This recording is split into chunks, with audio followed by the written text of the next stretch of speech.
My name is Keith Ramsey. Keith M. Ramsey, as my website says.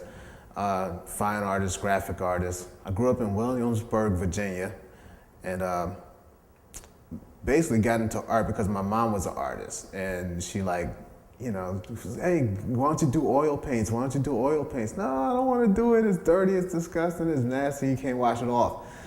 And then one day I decided to go ahead and pick them up and give them a try. And that was pretty much it. It just hooked me from there. The style I do now is developed from looking at Edward Hopper as my muse. He did a lot of work where it was a singular person on the street. You could tell that the person was isolated and lonely, and there was no other people on the street most times, or there'd be 3 people in a picture and none of them would be looking at each other. So it kind of spoke to me because in the mid-90s, about around 94, 95, I basically went to work, went home, and painted. And that was my whole life. I would go out to the park and be in the back of my truck reading books. And that was it. I basically had hardly any friends I was talking to or hanging out with or anything. So it was just basically me and my cat and my art. Basically, it just was all about being me as myself, not as a black artist, not as Keith, but just being me as myself as I saw myself within the world. And if you see my work, it's tall buildings and isolation is usually one person. And some of my pieces have started to have one person and then a bunch of chairs, where the chairs would symbolize other people's, if you're walking down the street downtown and you're in yourself and you're thinking about what's going on in your life, everybody else become objects. They're no longer people, they're just, they're just there, the background noise basically.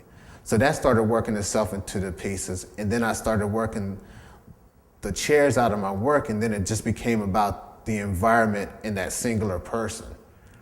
And that work developed because of the isolation I was feeling in my life and everything, and then it blossomed into painting more about politics, especially around September 11th. I've always been a political kind of guy, as far as my art's concerned.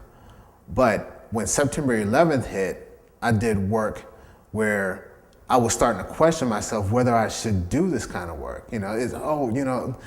Maybe this is too harsh for right now, but I got to thinking, artists have to do that kind of work because we're the documentarians of history without even having to pick up a book or anything. People respond more as a general public to pictures and images than they do text on a page.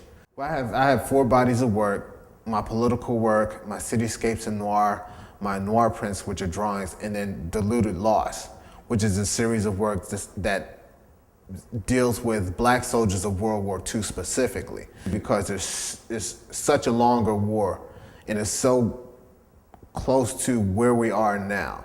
And it kind of bothered me that every time you would see one of these movies and everything, you would see them, but you wouldn't see black soldiers in it. We were there. I got pictures of family members that's in uniform. And then what really got me one day was, I was looking at the History Channel and Tom Brokaw was doing something called The Color of War.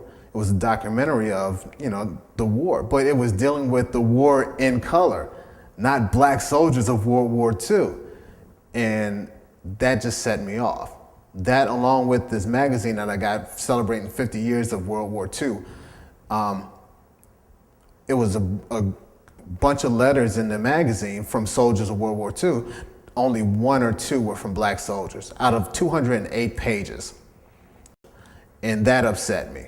And so I started Diluted Loss because it dealt with the fact that as much as we struggled, as much as we proved between the Tuskegee Airmen, the 761st Tank Battalion, those guys, and all of them who were told, you can't do this. You're not capable of being a good soldier, went out and exploded as far as how well they did the job without complaint and better than most of their counterparts.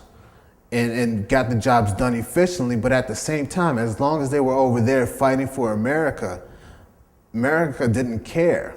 How do you show somebody that thank you when they're over there fighting in this war where everybody else sacrificed just as much, and then come home and then all of a sudden you're no longer part of that war. You're just like you were when you left. It's a big dishonor. It's not a pretty picture what I paint, but it's an important one, I think. And that's what I wanted this series to be about. It needs to be about a historical value where people can respond to it.